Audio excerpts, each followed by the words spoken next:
Today we're going to be looking at the different realms of legislation that are out there that guard who we call the protected class. And as you take a look at these, I want you to consider just how far-reaching the scope is when it comes to dealing with people fairly. Now, we're going to be taking a look not only at the legislation, but some of the implications that follow along with that implication. And these are the reasons why a lot of organizations get themselves in trouble, because they either are ignorant of the law or they disregard it. Now, as professionals and as Christians, we can't afford to do that. We have a higher calling not only to our boss, but also to our God. So today we're going to be taking a look at just a small representation of some of the litigation out there, some of the legislation out there that involves individuals in the workplace.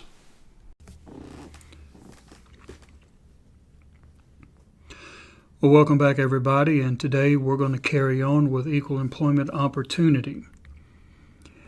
Now, before we begin with managing racial and ethnic discrimination issues, I want to go back in your textbook and talk about an executive order that came out under the Kennedy administration back in 1971, which was affirmative action.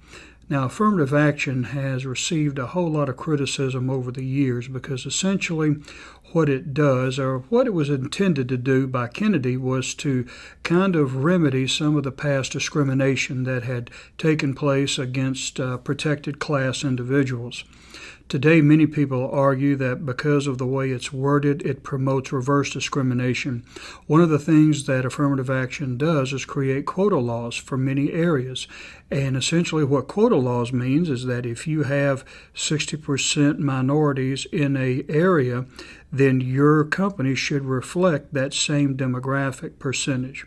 And many people argue that it's taken away the assessment of a person's ability to do the job and replaced it with color. So their argument is that it's creating the same problem that it was used to try to alleviate in the first place. But affirmative action came out, and it was expanded by President Johnson after Kennedy had enacted it. And today we have what we call affirmative action programs, and these are for contractors who are working for the federal government, and they have to make sure that they have policies, written policies in place to make sure to protect the individuals who are classified as being a protected class. So that's AA and AAP. Now, how do you manage racial and ethnic discrimination? Well, your textbook talks about that as well. They've given us some solutions. First of all, base employment inquiries and decisions on job-related factors. And what do they mean by that? They mean KSAOs. We've talked about this in the past. KSAOs are the knowledge, skills, abilities, and other attributes that are important for that organization. So you want to make sure that the job application or the person who is applying for that job, based on no other assessment other than the KSAOs, and that your decision to hire them is based on that solely. Then you have anonymous application procedures, and this has taken away the age, gender, race, and so forth, and all you have is a person's name, and you have the qualifications or the resume. So that's a way of trying to manage better discrimination issues. Adopt policies against harassment of any type, and there's plenty of harassment out there. So we'll talk about that here in just a little bit, the different forms of it. One of that is ethnic jokes, vulgar epithets, racial slurs, physical actions should be categorized as harassment. And one of the things that really, when the Civil Rights Act, amended Civil Rights Act of 91 came out, this is what really hurt a lot of individuals, because prior to that, you had the locker room talk, you had the posters, you had, the stereotypical man in the workplace type of environment. Jokes were being made at the water fountain and everything, and everybody thought it was cute until people started putting in accusations and filing complaints and lawsuits against these individuals and organizations for doing those things. So the racial slurs, the vulgar jokes and so forth, the catcalls and whatever, those things are off limits today because of our desire to try to make a workplace as safe and free as possible from harassment and discrimination. Now, we also have sex/gender discrimination laws. Now, one of those laws that cover or under this umbrella is the Pregnancy Discrimination Act, which is the PDA. And that's treating maternity leave the same as other personal or medical leaves. In the past, if a woman wanted to take off and have a baby, she just had to make do on her own. There was no guarantee that she would have a job coming back. And oftentimes they were given the ultimatum, either have a baby or have a job. Well, today, in order to maintain diversity, we have allowed women more flexibility to be able to have a family and also be able to work as well. Another piece of legislation that's come out is the Family and Medical Leave Act, FMLA, which gives up to 12 weeks of unpaid family leave and allows the individual to return to work. So this has given them more freedom to be able to, again, have a family and to be able to have a career as well. The Equal Pay Act, and that's just simply paying similar wage rates for similar work without regard to gender. And their differences in pay between men and women are permitted when there is a difference in seniority, performance, and working conditions. Now, here's where there's some controversy in all of this, and let me go on to the next slide before really explaining it. Pay equity. Pay equity is the idea that pay for jobs requiring comparable levels of knowledge, skill, and ability should be similar even if actual duties differ significantly. And it's also called comparable worth. Now, the reason for enforcement is many people maintain that there's a gap, a continuing gap between the earnings of women and men. Now, I don't know where you fall in this category. The data differs. The data suggests that yes, there are pay inequalities in the workforce overall, but when it comes to specialties, engineers in the engineering field, medicine in the medical field, construction in the construction field, when it's a similar industry, there is very little difference in the pay, if any at all. So why then do we see overall in the workforce a large gap in pay or a gap in pay between men and women?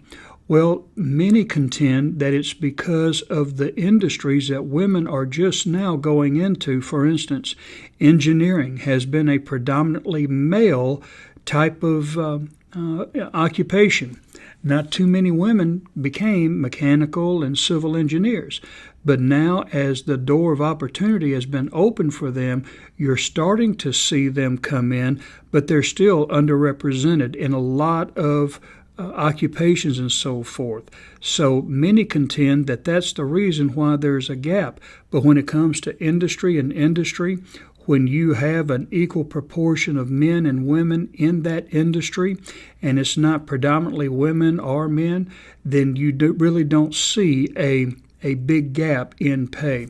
That's not to say that it doesn't occur, but what they're contending right now is that the pay gap, yes, it exists, but it's not because of discrimination. It's because women have been underrepresented in some of these occupations, and they're only now coming into those occupations and filling them. Now, steps to reduce pay inequities include all benefits that are part of pay to calculate total compensation. There are things that we can do to make sure that we make an equal and level playing field for all people. And part of that include benefits and so forth. and then also ensure that people know how the pay practices work. Now, there are different pay schedules for different occupations and for different organizations and so forth. One of the biggest ways that you can avoid confusion and litigation is to communicate. This is how we reward. This is how we compensate. This is how we make regular increments in pay increases, benefit increases, and so forth. So communication is the key. Base pay on the value of jobs and performance. Now, many people, and it's the same today as in most organizations as it was back in the days even before affirmative action or before the amended Civil Rights Act. Most jobs are paid based on the value of that job. For instance, I'm a professor. So at a college, a professor is essential for that college or that seminary to be able to function. Without professors, the institution wouldn't exist. So my compensation would be paid more than, let's say, a groundskeeper. Now, we could survive without a groundskeeper, but the place might not look that well. So they're important, but when it comes to the essential functions that will keep an organization running, the value of the job is really what they base pay on, and the performance of that job. Hey, if I don't do what I'm supposed to be doing, if I don't develop curricula, if I'm not instructing, if I'm not grading, or if I'm remiss in my duties, then I can be terminated at any time. So there is a expectation not only for the knowledge, skills, abilities, and other attributes, but there's also the expectation that I will be able to perform these functions without any type of obstruction or with any type of substandard delivery. Now, benchmark against local and national markets to make pay structures competitive. And we talked a little bit about that the other day when we were talking about compensation and making sure that we're competitive with our rivals and so forth. So we want to find out what other people are paying to see if we're in the ballpark on being fair. And then conduct frequent audits. Are we paying? Are we within the industry standard, and are we within government standards as far as minimum wage and basic compensation and so forth? Now, let me say this. Benefits are not anything that we are required to give employees. You as HR managers, benefits are not a right. They are a privilege. But today, because benefits are such a profound influence in businesses, we offer them, and most companies won't not offer benefits because many people will not work for them if they don't offer benefits and so forth. So conducting frequent audits is important also. Now, the glass ceiling really goes back to gender, and it can go into race as well, but the glass ceiling, as you see here in the definition, are discriminatory practices that have prevented women and minority status employees from advancing to executive level jobs. And that's pretty much what you call holding them down, not letting them advance to higher levels of responsibility and pay. So the glass ceiling is that imaginary or that invisible level that no minority or women can transcend. They're stuck at that level and below. And when I was first coming back to Memphis, I remember going down a street in Memphis that used to be very popular for automobiles sales, showrooms. And in front of one of those automobile companies, I saw some African Americans picketing. They were going up and down the sidewalk saying that this company discriminates because it doesn't hire executives for that individual branch. And after the smoke cleared and they went to court over it and everything, it was discovered that the company was not discriminating. But I want you to think about this. For months, these individuals were on television. They were going up and down the street with signs saying that this company discriminates against minorities because it won't promote to levels of authority and responsibility. Just the idea of those signs that these individuals communicated put in people's minds that, hey, these people may be, anti-black or anti-female or whatever. So you can be right and still have your reputation damaged just by the publicity that takes place when you're accused of discriminatory practices. And this is why many organizations today won't go to court. They will just pay the people outright to just be quiet, don't say anything, and we'll pay you off and everything will be fine. But the glass ceiling is that practice that prevents people who are classified as a protected class from advancing. Now, glass elevators, it limits that they are limits that keep women from progressing only in certain fields, and just as an elevator has a limited number of people that it can contain to go up or down, in this case going up, so too do organizations when they limit women from being able to move up. That's called the glass elevator. And then you have the glass cliff. Now, the glass cliff is used by companies who are failing, and they will throw minorities and women into these executive positions. And when they fail, and most of the time the company is already going down, when they fail, they can replace them with white executives and say, well, we tried women and we tried minorities, but it just didn't work. You kind of get an idea of how sneaky and how underhanded some organizations can be just in the way that they practice their promotions and how they base those promotions.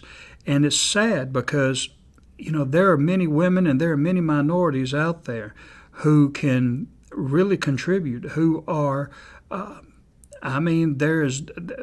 company would thrive with them, but because they look at their outside features, they judge and they miss out on all of that. So really both lose, the person, the organization, and I guess we can say a third person, the owner, is going to lose, because not only will he or she have a lawsuit, but you'll also see that individual losing out on quality people. Sexual orientation is a kind of, in certain iterations, a new phenomenon that we're seeing. But right now, there are no federal laws prohibiting discrimination on the basis of sexual orientation. Now, there are federal laws. Well, let me go to this first. 18 states have passed laws to protect discrimination on the basis of sexual orientation.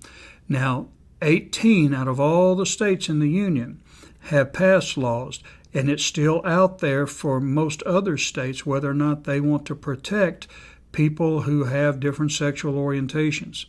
Now, the sex discrimination under Title VII of the Civil Rights Act applies to a person's gender at birth and not to gender as a result of their preference or their transformation. So when we talk about sex discrimination under the law, they're talking about the genetic birth makeup that a person enters into this world with.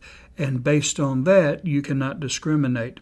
There is no protection for someone who wants to be a man one day and then a woman the next and maybe go into a female bathroom or whatever. There's no laws that protect the individual from doing that. Now, nepotism and romance at work. Nepotism is the practice of allowing relatives to work for the same employer. And you might have seen or might have heard or experienced some of these mom and pop stores that it's a family-owned, family-run business.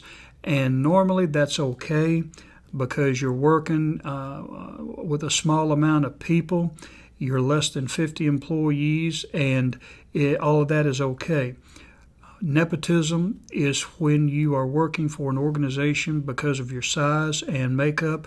You fall under federal legislation, and you can get in trouble for that. You can discriminate easily by allowing relatives to work in places that they might not normally be qualified in. Or if you discriminate against a person so that you can hire your nephew or whatever, you can get in trouble with that.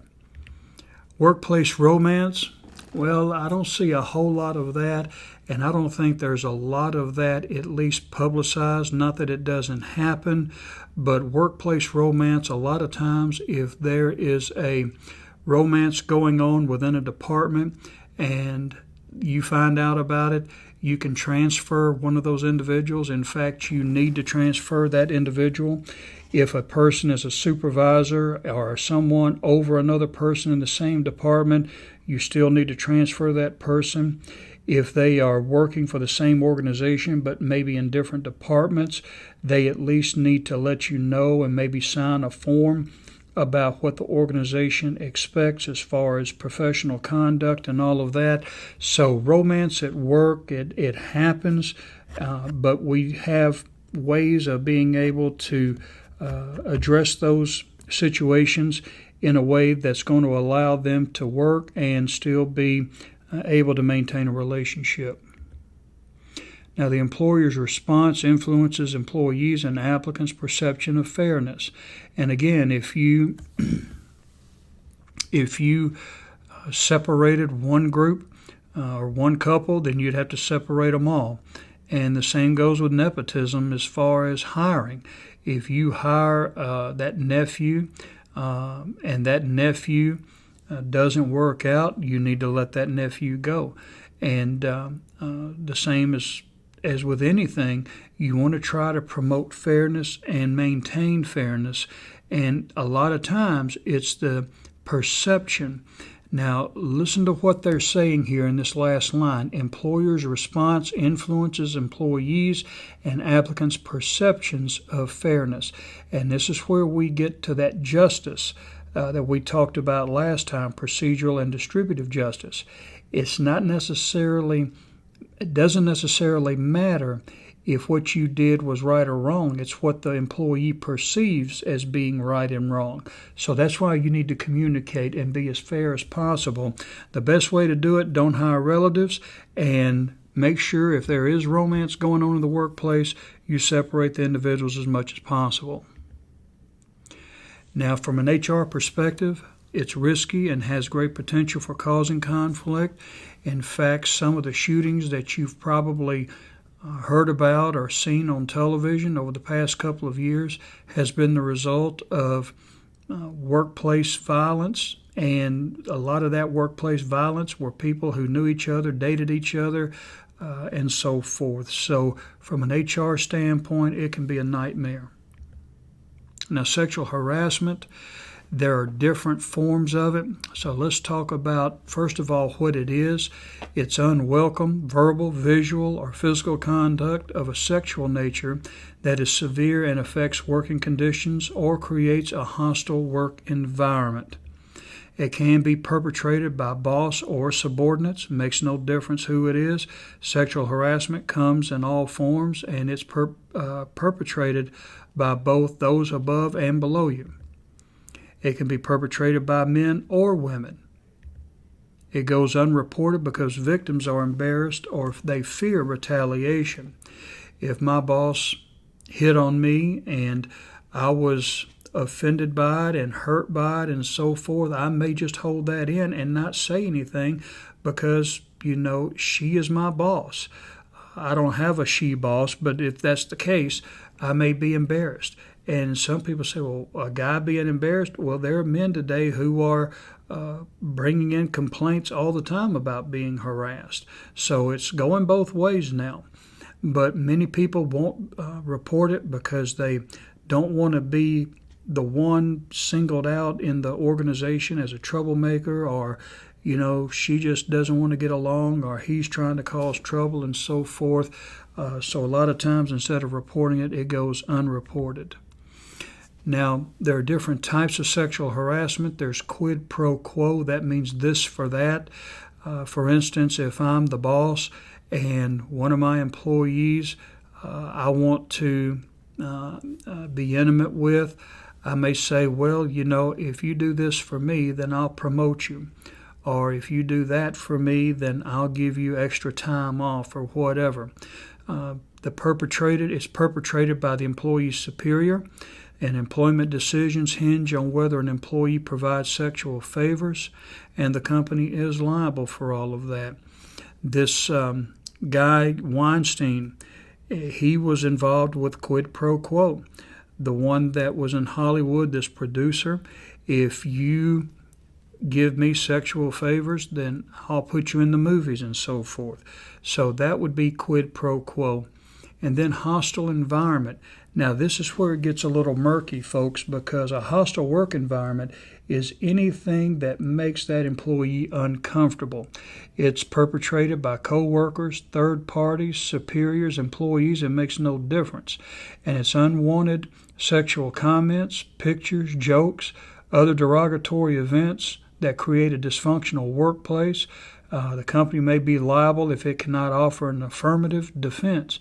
So if you were there and if you heard somebody being harassed, then you can file a complaint. That's third-party harassment. So you can see or kind of get an idea of how complex these issues when it comes to gender and sexual discrimination can get. And oftentimes, if you're harassing, if you are verbally abusive and so forth, that can be a hostile work environment. So companies today really have to step back and evaluate how they're operating, because if you have a person who is crass and maybe a sexist and makes those jokes, you as the organization, the business owner, the HR professional, you're going to have to answer to all of this. Now, there are current sexual harassment issues, gender stereotyping, and as I said before, historically, there have been male-dominated industries and female-dominated industries. Those lines are being blurred today as we see more women going into engineering and more men taking on more predominantly female type of roles. Those lines are becoming less distinct, and you're going to have to make accommodation for that. Electronic sexual harassment. Now, electronic sexual harassment, this involves the emails, the social media things that are going on today. Today, sexual harassment doesn't necessarily come in the form of me seeing you face to face and being, just that type of person against you. I don't even have to leave my office. I can sit on the computer and harass you. A lot of the problems that we have today when it comes to harassment is electronic, or is caused through electronic media. And the one thing about it, folks, once it's sent, you can't get it back. It's going out to everybody. So we have electronic sexual harassment today. Employees should not email each other inappropriate content. And one of the things that many organizations will do is they will have access to your email. And people, not your personal email, but your company email, and they have access to it. They can access it anytime they want. Now, personal email is a little bit difficult, but many organizations won't allow you to email personal or conduct personal business on their time anyway. Access inappropriate social networking and internet, and you have to be very careful with that. Today, with the internet, I never will forget, a couple of years ago, my son was doing a report in literature or one of those English classes, and he read the story of Little Red Riding Hood. And I went online to try to find some other things about Little Red Riding Hood that he could put in there, and I can't tell you how many porn sites that thing directed me to. So you have to be careful. Now, there's more screening today, and it's not as easy, I don't think, to access those types of sites, but just typing in a wrong word or having anything that would be remotely equated to sexuality or whatever. You have to be careful. Social networking, oftentimes today, people will look, or good organizations will look at your Facebook page, Twitter, and all of that stuff and see what kind of person you are. And I think we talked about that the other day. But if you say you're a people person, well, let's look at your Facebook page and let's see how many friends you have. Let's see how well you interact with people. Or when you go on to these social network pages, are you a part of a neo-Nazi group? Or are you a part of a black radical group or whatever? So social networking, internet, all of these things can get you in trouble. Sharing sexual jokes, that goes without saying. Looking at pornography and then sharing it. Tolerance can vary by country. There are some countries that, hey, it's no big deal. But for the United States, that stuff is a no-no. When you work in Western culture here, you have to be aware that any and everything that could be offensive to someone else may be used against you. And when you start looking at diversity at its whole, you're looking at not only gender, you're looking at race, you're looking at religion, you're looking at sexual orientation. Folks, you can't assume that anybody would take what you would consider to be a harmless joke and just laugh it off. It may be a lawsuit waiting to happen, especially when you saw the graph that showed the amount of money paid out to people who have been discriminated against. Now, preventing sexual harassment. You need to have a sexual harassment policy, and most organizations do. Zero tolerance for it. Now, people need to understand that sexual harassment doesn't necessarily occur when a person comes up and say, hey, you're cute, or you've got a sexy dress on today, or whatever. When it becomes harassment is when the person obviously violates another person's comfort zone. Or does things that are so overt that there's no mistaking it. For instance, if your boss comes to you and you're a woman, well, even a man today, but let's say a man comes up to a woman, his employee, or a woman comes up to a man and say, hey, you're really looking nice today. I really like the way you fill out that suit. The person, if he feels offended, could say, I appreciate that, but I'm a little bit uncomfortable with those comments. And that's when you know to stop. If you keep going, then it's harassment and so forth. But if it's just a casual mistake, oh, I apologize, I didn't mean to offend you, then we should let it go with that. It was just a matter of ignorance, and the person may or might not have known. I don't think it's worth a court hearing for that. But you need to understand that when a person says no or I'm uncomfortable with that, that's when we should let it go. But we need to communicate the policy regularly. It needs to be a part of your organizational training. Even at church, it can happen. I don't know of many sexual harassment charges at church, but listen, when you get people working together, you cannot assume anything is or isn't going on. Train employees and managers on avoiding sexual harassment. One of the best ways to alleviate something is to provide preventative action for it. Investigate and take action when complaints are voiced. So you want to make sure you don't candy coat any of it, that you're not blowing it off, that you are investigating every complaint that takes place, because if you don't, then the employee can come back on you. As we finish out this segment today, how many of you were aware of the different laws that are out there that protect so many diverse population groups? And this is only a small representation of it. Now, if you remember from the first chapter, we talked about how organizations can't afford really to hire a full-time attorney. So they have to depend on these HR professionals such as you to be able to give them guidance on how to treat people fairly and equitably. So as we move along next time in the final portion of this chapter, I want you to consider just how the laws have expanded today to not only deal with race, but also gender, religion, disabilities, and it has far more reaching impacts than that. But we'll go on a little bit further tomorrow, and until then, have a good day, and we'll see you then.